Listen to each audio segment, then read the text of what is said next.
नहीं किए तो अपने मोबाइल में जरूर डाउनलोड कर लीजिएगा, क्योंकि ऐप पे आपके आगामी सभी परीक्षाओं के लिए क्लासेस चल रही है, आप जिस भी एग्जाम की तैयारी कर रहे हैं। ठीक है, चलिए इसी के साथ अगला question, question number 4। Question number 4 देखिएगा, बहुत ही आसान है, एक बार इसे पढ़िए। तो क्वेश्चन नंबर 4 है, 6 मित्र ABCDEF एक साथ खेल खेल रहे हैं, जिसमें सभी का मुख केंद्र की ओर है, ED के बाईं ओर है, C A और B के बीच में है, F E और A के बीच में है। निम्नलिखित में से कौन D और F के बीच में है? D और F के बीच में है, ये आप लोगों को बताना है। ठीक है, हाँ बताइए, जल्दी से बताएं। देखिए एक बच्चा बोल रहे हैं सर आपका शर्ट 1947 वाला लग रहा है, तो हाँ ये शर्ट 1947 वाला ही है। ठीक है, तो कैसे पता चला?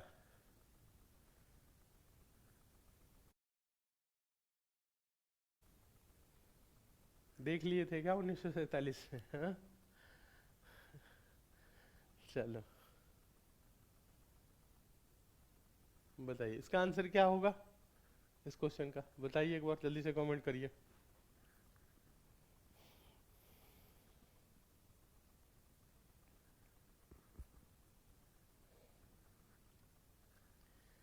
कुछ नहीं करना है, 6 मित्र है ना, सबका मुख कहाँ है? केंद्र की तरफ है।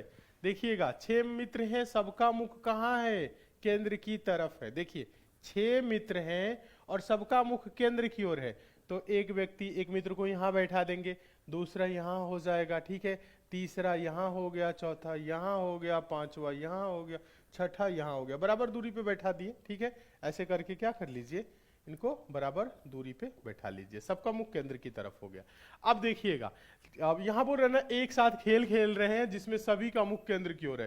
केंद्र की ओर कहने का मतलब इसका लेफ्ट इधर, लेफ्ट इधर, लेफ्ट इधर, लेफ्ट इधर, लेफ्ट इधर और इसका लेफ्ट इधर। ठीक है, राइट ऐसे ही जस्ट अपोजिट, राइट इधर, इसका राइट इधर, इसका राइट इधर, यही केंद्र की तरफ और केंद्र के बाहर में लेफ्ट राइट का वही ध्यान में रखा जाता है। ठीक है, बस अब देखिए बोला है ई डी के बाईं ओर है। ई कहां है?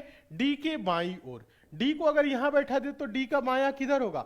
डी का मुख्य केंद्र की तरफ, इसका बायां इधर, और ई बाईं ओर है तो ई यहां पे हो जाएगा। क्यों होगा कि नहीं होगा? ई डी के बाईं ओर है। फिर बोला है सी ए और बी के बीच में है। सी ए और बी, अभी ए और बी के बारे में हम लोगों को जानकारी मिली है क्या बच्चों? नहीं, जानकारी नहीं मिली है तो क्या करेंगे, हम अभी इस लाइन को छोड़ देंगे। नहीं, जिसके बारे में सिटिंग अरेंजमेंट के प्रश्न कभी भी सॉल्व करिए, जिसके बारे में जानकारी मिले पहले उसको बैठा लीजिए, तो प्रश्न आसान हो जाता है, मिटाना नहीं पड़ेगा आपको, गोजना नहीं पड़ेगा कि यार ये तो गलत हो गया, गलत होने के चांस नहीं रह जाएंगे। ठीक है, तो अभी हम लोगों को सी ए बी के बारे में, अभी ई और डी से जो कनेक्ट होगा उसे बैठाएंगे, बाद में हम इसको बैठाएंगे। ठीक है, कहने का मतलब ये है।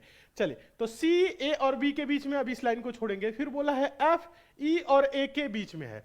एफ कहां है? ई और ए के बीच में, ई और ए के बीच में, तो एफ को यहां बैठा दे और ए को यहां बैठा दे, तो ई पहले से बैठा है ना, ई और ए के बीच में कौन हो गया? देखिएगा ई और ए के बीच में कौन हो गया? एफ। ये क्लियर हो गया।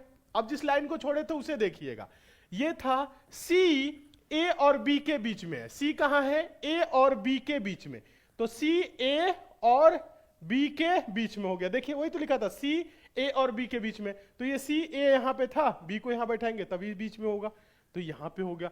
फिर अब देखिए प्रश्न में आप पूछ क्या रहे हम लोगों से कि निम्नलिखित में से कौन डी और एफ के बीच है? डी और एफ के बीच, तो डी यहां पे है, एफ यहां पे है, तो डी और एफ, देखिएगा डी और एफ, ये एफ हो गया और ये डी, इन दोनों के बीच में कौन है? वो है ई। कौन है? ई। ऑप्शन नंबर हो जाएगा डी। ऑप्शन नंबर डी होगा, आंसर ई होगा। ठीक है, समझ में आया? कौन बैठा है दोनों के बीच में? ई बैठा है। समझ में आ गया कि नहीं? समझ में आया है या नहीं आया है? आप सारे बच्चे एक बार कमेंट करके बताएं। समझ में आ गया है तो यस सर, नहीं आया तो नो सर। जैसा आप कमेंट करें दोबारा भी समझा सकते हैं, आप कमेंट करके बताएं। क्लियर है?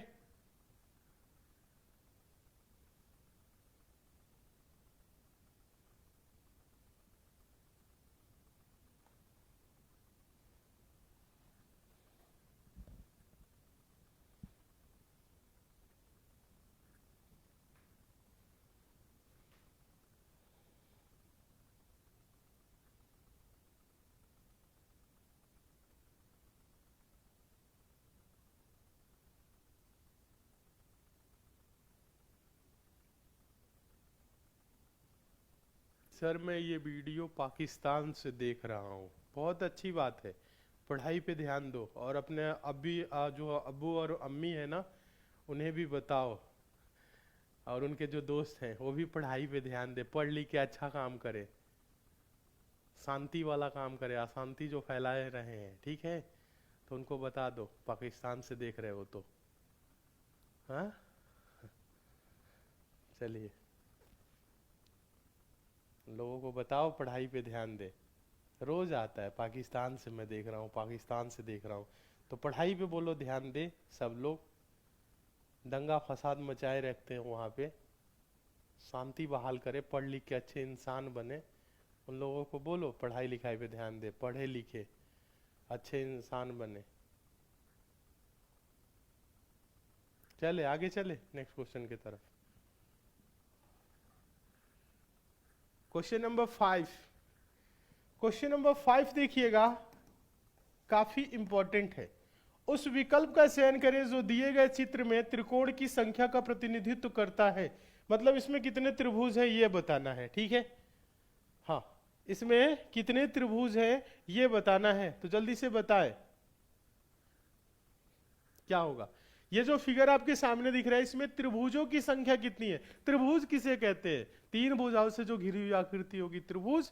तो त्रिभुज मतलब ऐसे ऐसे फिगर, एक भुजा, दो भुजा, तीन भुजा, ऐसे जो फिगर है ना वो कितने त्रिभुज वाले, ठीक है। तो काउंट करके आप बताइए तो। हाँ, त्रिभुज इसमें कितने हैं?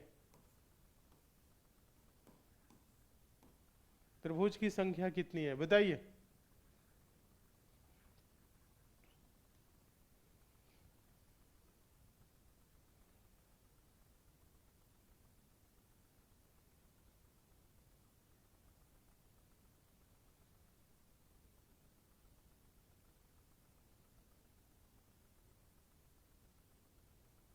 नहीं समझ में आ रहा है।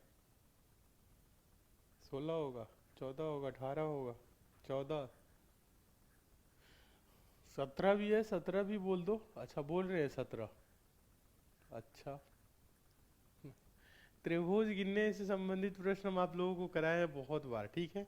यहाँ पे पहले तो एक चीज देखिए सारे बच्चे, इसमें एक बार काउंट करिए कितने त्रिभुज हो सकते हैं, ठीक है। देखिएगा,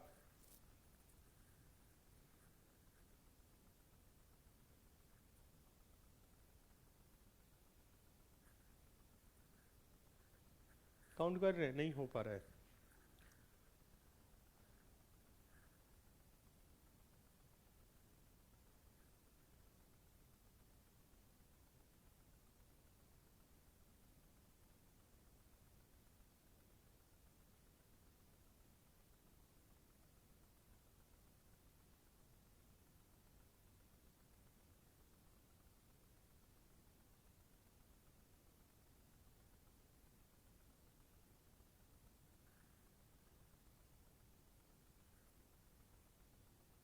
अलग अलग भी काउंट कर सकते हो, ऐसे भी काउंट कर सकते हो। पहले देखो, आप चाहो तो पहले ऐसे देखिएगा, जो ये वाली फिगर है ना बस इसी को आप देखिएगा।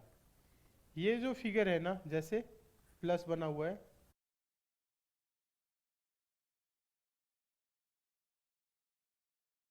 सीधा सीधा पहले इसको देखिएगा। जैसे